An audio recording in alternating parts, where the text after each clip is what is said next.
hello. A pleasant good evening to everybody. We are a little bit late, but you're never too late when you are getting a good time. When you're having a good time, you're never too late. When you are all checked in, you're never too late. So a blessed evening to each and everyone. This evening, my live, I am so excited. I have a gentleman here with me. His name is Mr. Anthony DeFour, or DeFour. The R is silent, and we will know this evening what's up with the R for Mr.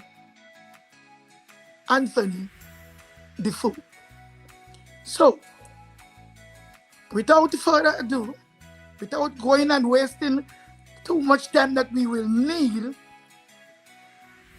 welcome Mr. Anthony DeFour. Hello, Mama Coco. How are you? It's a great pleasure for me to be on your show here tonight, and welcome Trinidad and Tobago, and everyone that's viewing the show now and for the rebroadcast. Again, welcome, and it's a great pleasure, Mama Coco. I'm really happy to be on your show here tonight. It's an honor for me to have you also.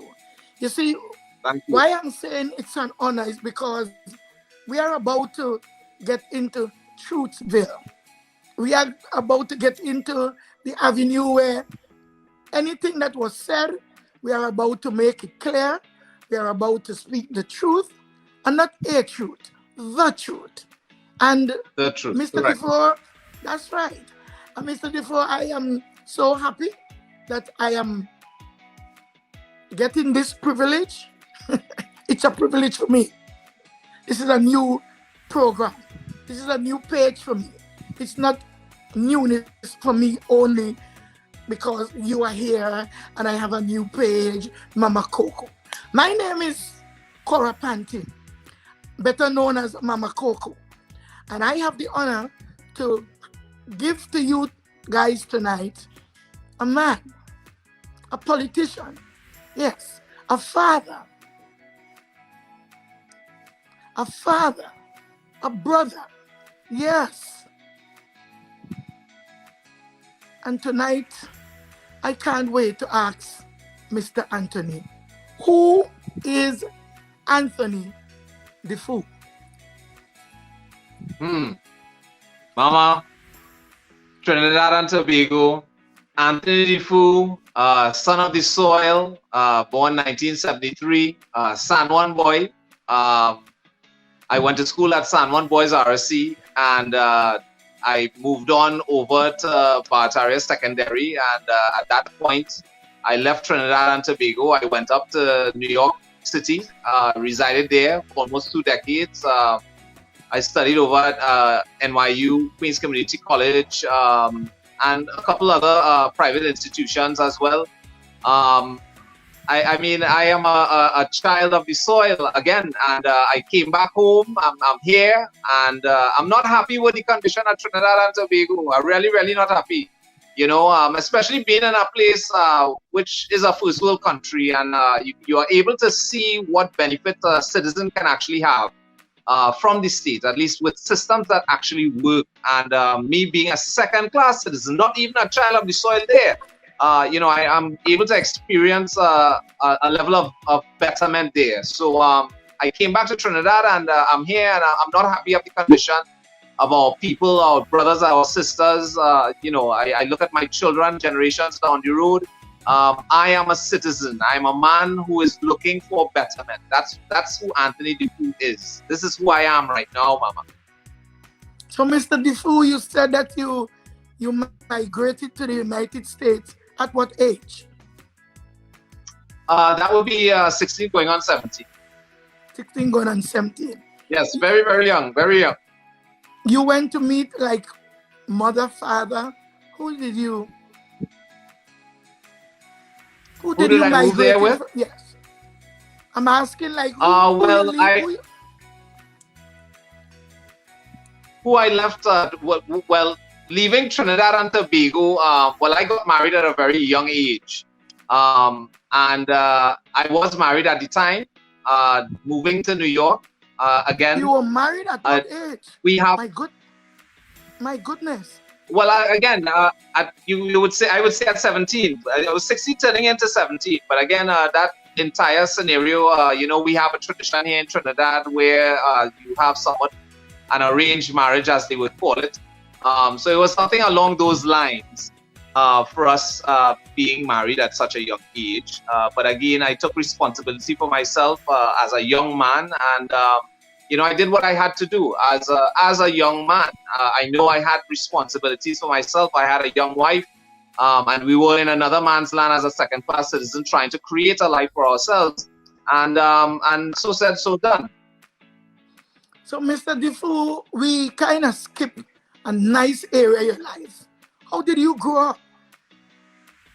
How did you grow up? Did you grow with your parents, extended family like your aunts, your uncles? How did you grow up?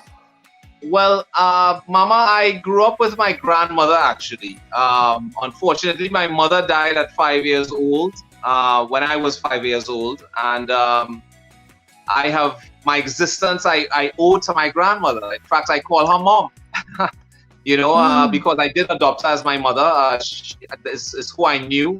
In fact, I spent most of my time with her, even when my mother was alive, because she herself, before she passed, she was traveling a lot around the world and so on. So I spent a lot of time with my grandmother within that first 5-year period of my life, up until my mother lost her life. And then I was with my grandmother full time. And that's who raised me. That's who I have to give all credit to myself as the man that I am to her. Really, really, really. I really do. Accept our belated sympathy and our gratitude to your grandmother, and trust me, a grandmother alone couldn't do it if you wasn't ready to accept training from a grandmother. So hats off to you, and to all these younger people, even older people right now that suffer loss. Some people never knew their parents. You understand me? You are someone that they could look up to and even get answers from, and help to mold young people. So one time you are out here as a man with so much pain from your youth. At the time, maybe you didn't know it was pain, because you get in your food, you get in toys, you get into play, you get into hug up somebody. If you want to cry, they will hug you up. So you didn't know anything about the loss or missing. So growing up, how did you fit in to even school, knowing that everybody had a mother coming in or father coming in, and is an old lady coming to your school meetings? Very correct, very correct. And you know, obviously growing older, I realized, well, my mother really was not there. As I got older, my grandmother, she always gave me a little more information as to her actual death and what really happened and so on. I mean, at 5 years old, how much can a child at 5 years old really comprehend? I remember the day that my grandmother told me that she passed. I was playing with my little toys and stuff, and she came and got the phone rang, and you know, she picked up the phone and she was like, "Oh my gosh, no, oh my gosh!" That's what I heard her say. And I'm playing on the porch, and she calls me. She says, "Tony, come," and I'm like, "Yeah, mom." And she's like, "Your mother." You used to call her mom. Yeah. She said to me, "My mother went to heaven," and I said, "Okay," and I went back playing. You know, I couldn't even comprehend or even wrap that around my head as to exactly what really was just told to me. So again, it was something, and I have to thank my grandmother as well for the way she brought me and gave me greater awareness as to exactly what happened to my mother, because again, she as years went by, each year, you know, she would always give me a little bit more of information as I am older and able to really understand what is being said. So I actually found out of the real nitty-gritty with my mom when I was around 12 years old. That part we can hold for later. Yeah. Yes, the nitty-gritty part is up to your emotions a little bit later. Well, yeah, we don't have to bother with that. Yeah, tell us about your schooling and what school you went to, how prestigious was your school, tell us what because you are now who you are. Tell people who you are right now. So I can say you are this, but then you wanted to be a priest. Yeah. That's funny. I like that. I actually was carded to be a priest as a young kid. I was an acolyte as a child, growing up in my young teenage years as well. Before I left Trinidad and Tobago, I was an acolyte at San Juan RC Church for several years actually. And again, my entire family thought that I probably would have turned out to be a priest. It was so funny. Not to say that it was not something I was looking into, because at that age too, you want to learn a lot, and what you're exposed to too as well is what sort of molds you. So growing up in the church and being in that environment, I think also gave me some of the character that I do have presently, in giving the level of respect and understanding to my fellow brother and sister, whomever I'm dealing with, whether it be family, friend, or foe. It's just how you really interact with people, and I would say that those steps throughout my life really, I think, shaped me as the person that I am today, really and truly. Because I do consider the time that I've had at the church, being an acolyte, it taught me a lot, especially where religion is concerned, and the Almighty above, understanding the story and everything that happened within it, seeing what the system of the church in itself is, and how it attracts its congregation and so on. I mean, it was a real learning curve, and surprisingly, for the time I've been in New York as well, I took the opportunity in getting myself exposed to other cultures, other religions, such as Buddhism and Hinduism, Judaism as well. So, because I was in a need for information, just getting the experience in itself and knowing what that is, what other religions, how is their teachings, and how it may actually interact with the teachings that I originally got within the Catholic Church. Stuff like that. So, I was a very curious child, especially growing up as an only child too. I very much was very curious as to know a lot of things around me, every step of the way. So, Mr. DeFour, I think you can see the questions also. And right now we are at, educational journey. Yes, well, my educational journey, again, I started out as a child at Summer Boys RC. Did my time there, and that was a real good learning curve too. That's when we still used to get licks in class. The good old days. Corporal punishment. Correct. But as the old lingo goes, is when you get in licks, and at the end of the day, I think it made me understand a lot where your actions is concerned, as far as having ramifications bestowed upon you for those actions. Yes. So it was a very interesting learning curve. From there, I went to Barataria Secondary. I did my schooling there as well. Left Barataria, and again, this is me going and leaving Trinidad Did you leave Barataria as an achiever? Did you get O levels? That was the general GCE yes. General Cambridge? Yes, in fact, it was all O levels, 5 subjects. And again, I still had to go to New York. And when I got there, still have to do a GED, which is they call a general equivalency diploma.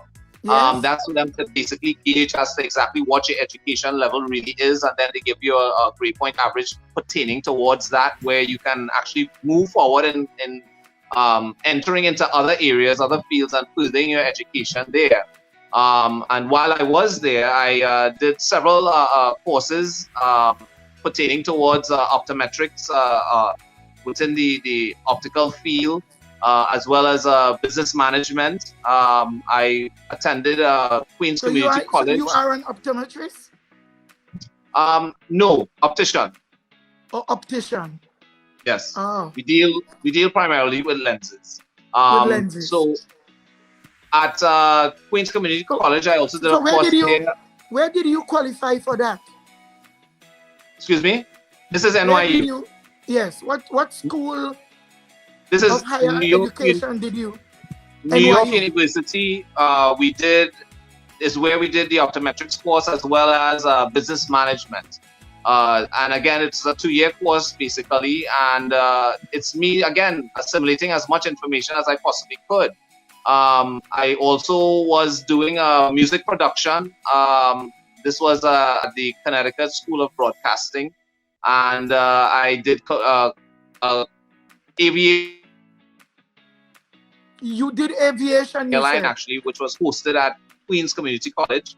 And from there, I went into farming, not taking an actual course, but doing a practical project. And again, it was indoor farming that we were dealing with, hydroponics particularly, trying different methods and lighting and so on. Is what form of agriculture? Excuse me? What form of agriculture is that? The form is hydroponics. That's a technique that it's used. There's no soil involved. It's all water based. And again, it's a system which is grown indoors as well. It's under artificial lighting where you're able to control the lighting and stuff. You're able to control the amount of air entering into the area, where you have different levels of what you would need. As well as fertilizers and so on. And again, this is the type of technology I've been preaching for several years, even before getting directly into politics. Because it's projects that I've dealt with coming to Trinidad. I brought my entire little lab that I had in New York.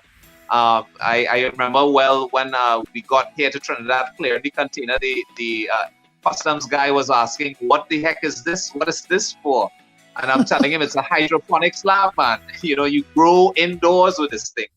And, again, these technologies being able to be applied here in Trinidad and Tobago. So, I was really excited coming back, having all this knowledge, all of this practical experience in all these different fields. And another thing as well, being in New York taught me something. A lot of Trinidadians come to Trinidad and they flaunt because your money is 6 to 1, 7 to 1. So you're like a king. But, I see many of my brothers and sisters leaving Trinidad with tears for 2 reasons. One, they're leaving home a paradise that it should be, and they're going into a place where it's a rat race, basically, where, you're holding down 2 and 3 jobs. I remember there was a long period of my life. I was working basically 2 part-time jobs and one full-time job. And that was my life, only to say what? I was living in the Soho village in Broadway, Lafayette, in Manhattan, in New York City. You know what I mean? And it just simply didn't make sense. You just had to put out too much in order to have a level of comfort that you would really want to experience for yourself.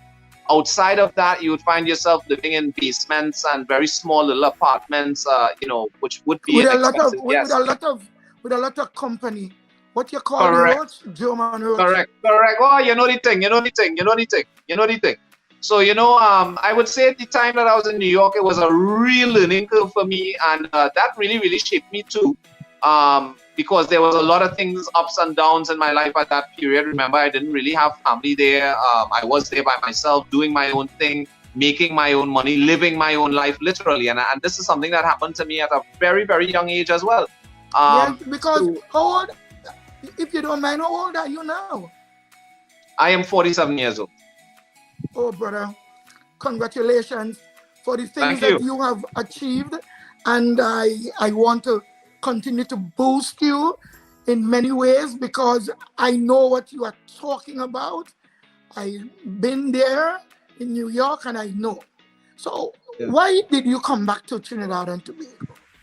when Well, completing your studies, right? yes, What made yes, you most come back? definitely. Most definitely. Well, for two reasons actually. I was right there for the 9/11 event that took place in New York City in Manhattan. Mm. And it was something that actually shook me to the core because I lost friends there, and it it it put me in a mental tailspin for approximately 6 months. I really couldn't shake the experience in itself, because Mm. here I am as a Trinidadian in another man's land looking for hope and opportunity because my own home did not have hope and opportunity for me to stay here. And at the end of the day, seeing that I could have lost my life so easily, just trying to do better for myself in Did you another lose man's land was did you lose any friends? an inspiration to want to come back home. Did you lose any friends? Yes, I did actually. I lost 18 friends on that day, that dreaded morning. I did. Oh, accept our sympathy And again. again, that in itself is what really, really had Trauma. me. It had me very, very shook, and I really. I mean, I'm thinking about it now because it's something that same day we had a little event right in Manhattan itself, and really and truly, we were just knocking glasses hours before, and having to see something like that happen to so many people all at once, and the reasoning behind it. I mean, it really, I could not have wrapped my head around that experience. I really, really couldn't, and is what drove me to say that my mission is to come back home. The second event that took place that really solidified that was, well, my grandfather with my grandmother, he fell ill, and he passed. And I begged her. I said, "Mom, you're gonna come to New York. Come live with me. I'll take care of you. Everything will be all right." And she was like, "No, if I'm gonna dead boy, let me dead here." Oh, And I boy. couldn't vex with her. I So know that. you know I couldn't depend on other family to take a responsibility that I had to take up upon myself. So I did Because what I that had was to your do. I mom. sold my home, business, That was your car, mom. furniture, That was your everything, and mom. consolidated whatever I could have. And I came back to Trinidad. And here I am. I'm here in Trinidad. What endeavors did Excuse you me, I didn't hear you. You broke up there. what endeavors did you Yes, that initially? was my mother. I mean, I called her mom. That's who I know as mom. Oh, you just yes, yes. So that's supposed to throw you into a tailspin, and you happen to come back. So what Yes. endeavors did you initially pursue upon your return to TNT? When you came back, besides have to take care of your grandmother until she passes, tell me and tell the audience, tell some of the people that know you all these years but never knew these things about you. Tell them, remind them. Now you are speaking to the people of Tobago Well, also. The people of Tobago doesn't know you. yes, Tobago. I think we're having some Tobago technical in the house. problems. Welcome, welcome. Yes. Welcome, welcome, welcome, Tobago. So they are Well, getting I to would have know. to say, are you seeing me okay? Are you hearing me all right? I seen you, but we were having some mix up there, and we're praying that we don't want that because you have so much to say, so much that we can use as a teaching lesson. So my question to you right now is, what endeavors did you initially pursue upon your return to TNT? Well, as I got back to Trinidad and Tobago again, I chose with the skill sets and the practical experience that I've had living in New York. I wasn't coming to Trinidad to try to work for anyone. I mean, I was working for myself in New York to begin with. I had a business called Hydrotone Productions, which is an event management business. Basically, we manage artists, events, we throw events, fabricate decor, and so on. So if you have a wedding or actual birthday party or event, I'm taking a plug there, Mama. I'm just kidding. No, but Mm. seriously, That was the first business that I actually got off the ground in Trinidad and Tobago, which was Hydrotone Productions. Again, we've done events such as Subliminal, Sugar, Light Sugar. We've collaborated with several other entities on the ground here in Trinidad and Tobago. We have done weddings and business parties and so on. At that point, about a year later, I now decided to go into the optical field, and I opened at that point Boddington and Associates Optical, which is located What's the name of the optical? Boddington and Associates Optical Company. And where in Trinidad you had that business? Excuse me? Where in Trinidad did you open up that business? That would be in Chaguanas. Chaguanas, yes. I know Chaguanas. Yeah. Good. So would you say it was a profitable business, or you were just... Well, again, the business model of the optical shop really and truly was one, because being on the ground in Trinidad, I understood and I saw very, very quickly, especially conducting business on the ground, that the people really didn't have a high level of spending power.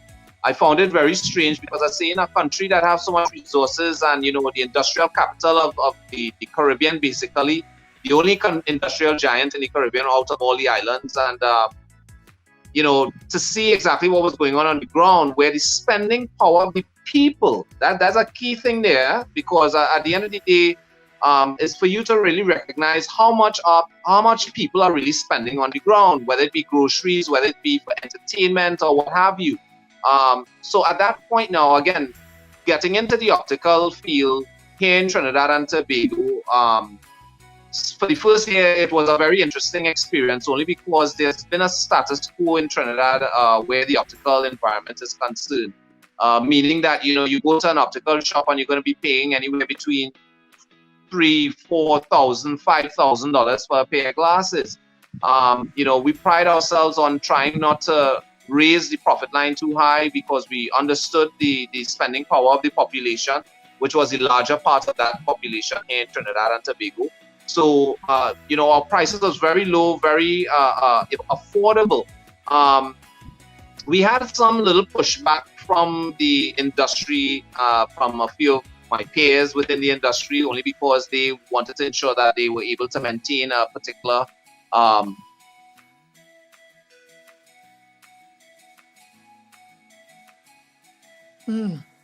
We are getting some freezing problem again with Mr. DeFour.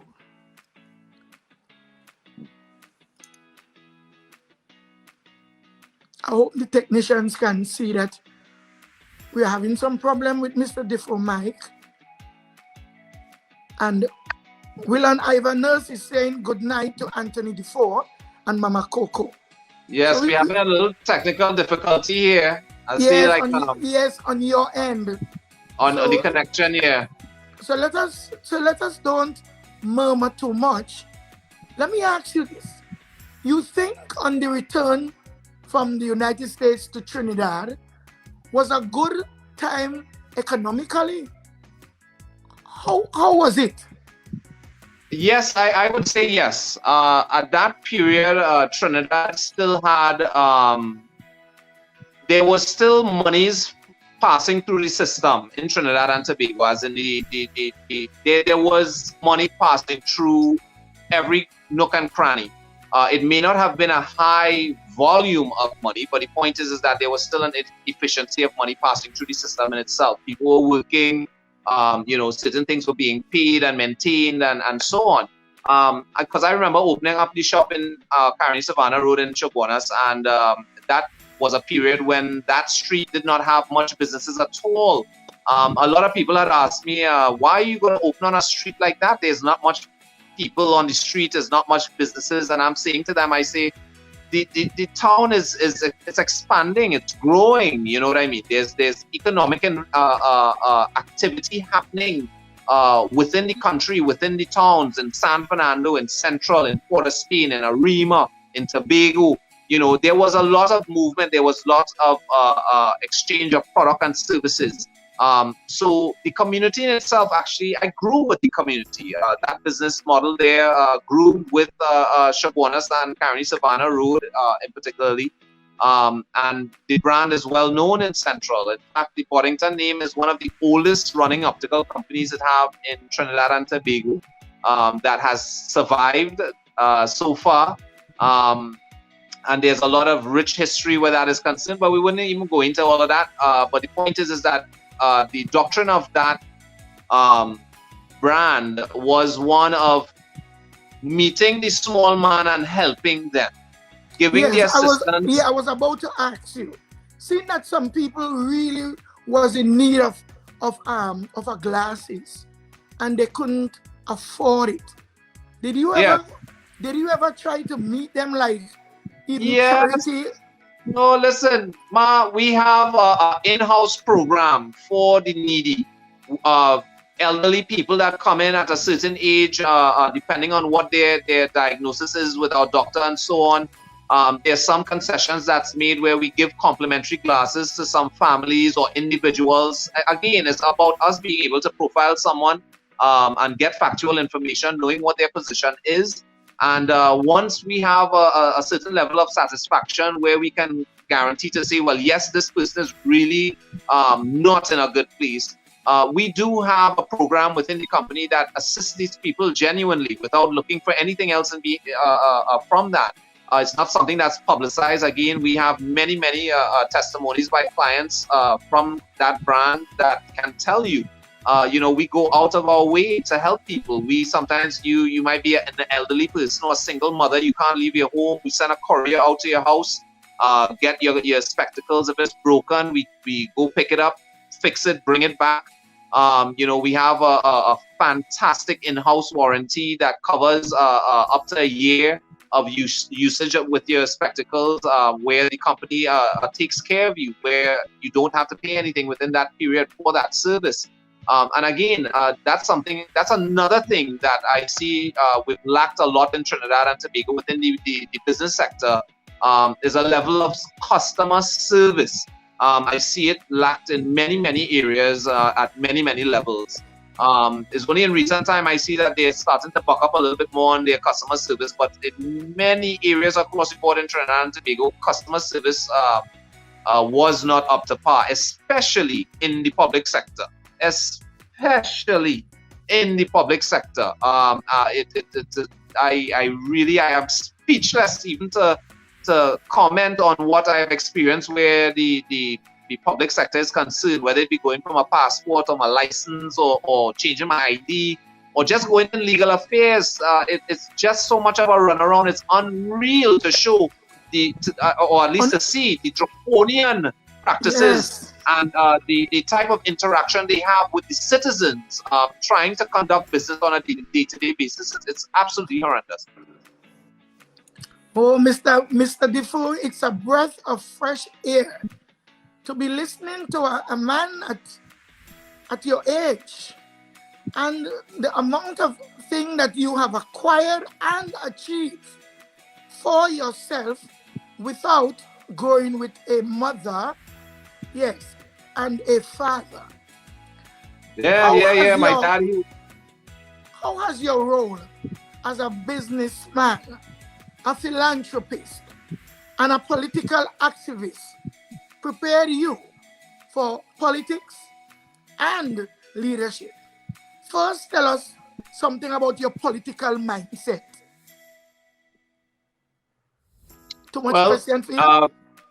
I would tell you my insert into politics really stemmed from my experience as a businessman in Trinidad. Only because I had a business actually crash and burn on me, literally. And I tell in Trinidad and Tobago, and I know I have peers, people I've rubbed shoulders with, people who I know personally, who their business also had crashed and burned. So it was not a level of incompetence as the management of the business. It was a level of no tools and accessibility to what is needed to allow a business to thrive. Was it the turn of the economy started right there, or people start to live without valuing that the eyes are so important, so they would rather play mass than buy a pair of glasses. Well, again, we do have the mindset of the population is very much misdirected.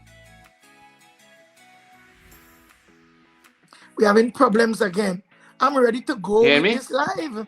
Yes. Just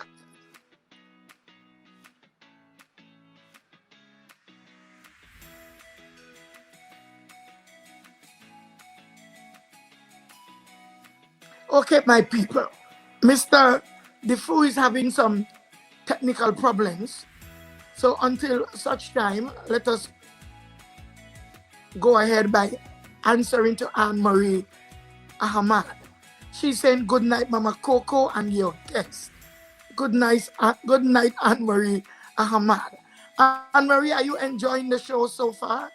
Can you believe that we have such balanced and educated people in our country that grew up without, like mother and father? He grew up with his grandma, and he took the bull by its horn and leave our country, leave our shores, and travel to the United States on his own with a very young wife and make it to this point.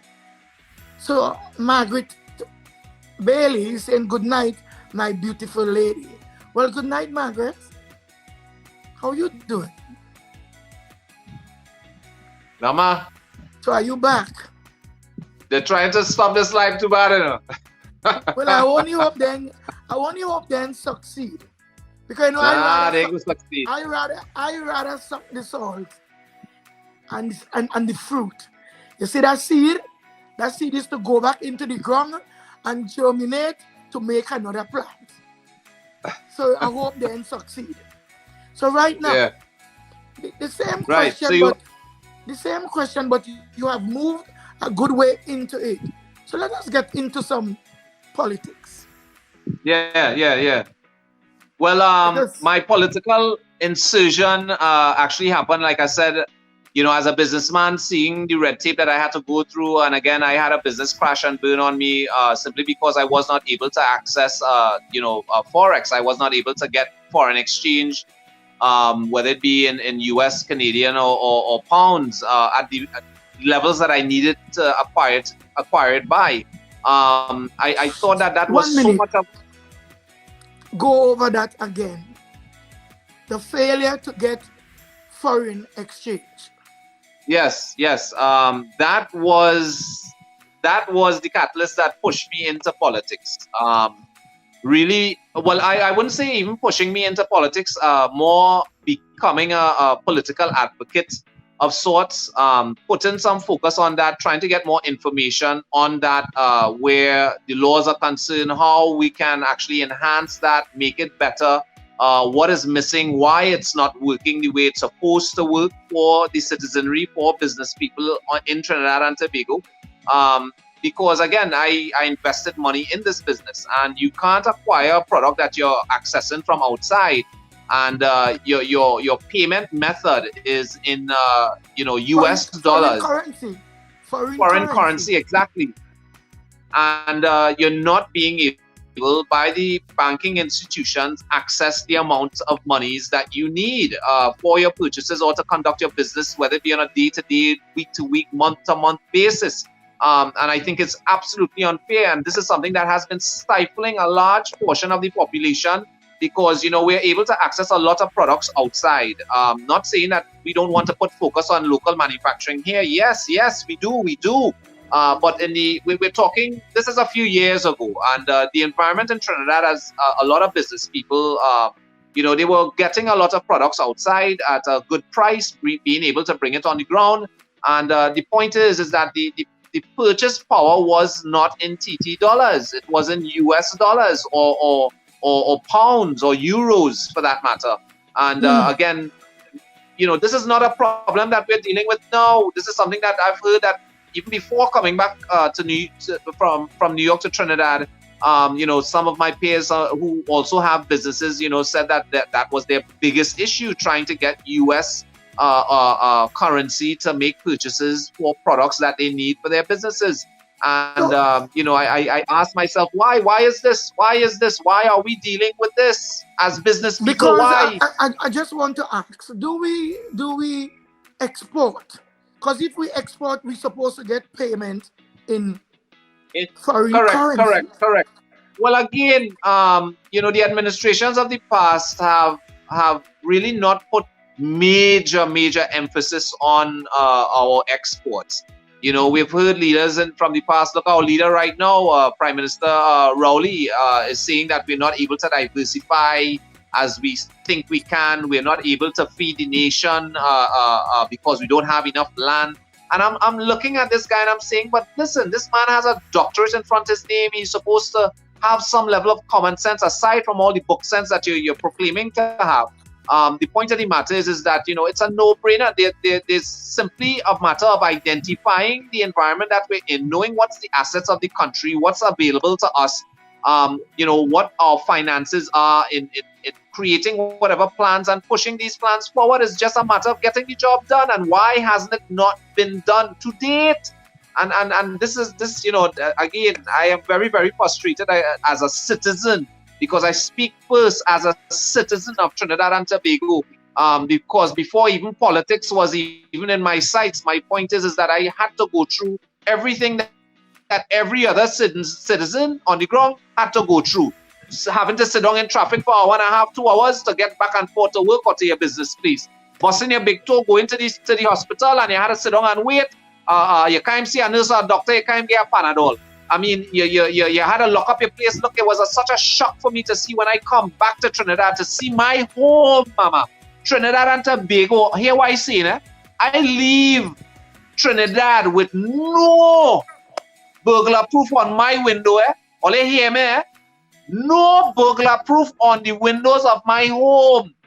And I left Trinidad and Tobago, went in an next-man land, spent my time there, and I come back and I find a cage. And I asking myself, but what is this? What's going on here? Who put this here? And my grandmother tell me, well, boy, that's what we had to do, because people jumping through your window, they want to rob you, they want to rape you, they want to do all kind of things because the place going in chaos. Why is that? An island, a paradise, a Caribbean destination, a country that have so much resource that oh gosh, man, come now, really, let me do. Anyway, let me get back to what it is, Mama. That's right. We have to try our best to stay the course, because we have a lot of questions here. I know how animated we can get, and because certain questions lead you off into areas. But then, well, everything is connected, Everything is connected, I know, connected. But we're gonna channel the right avenue at the right time. So now, Mr. DeFour, you came back and you started to become a political enthusiast, and you tested the both leading parties in our country. You tested the People's National Movement. Yes, I did. By voting People's National Movement. I hope you voted at that time because the policies that you have right now and how you're excited about the things that you didn't see when you came back, and about the things that you saw and wasn't what you expected to see. Then I hope you have a good reason to give to us for leaning on the People's National Movement. I hope you have a reason for when you voted for, is what the guy named Rambachano, or what was that party? No, it was Kamala Prasad Visas. I voted UNC, which was the coalition with the PP government, the People's Partnership government at that point. I actually voted. Listen, a lot of PP all over the place. Everybody wants to start the party with a P.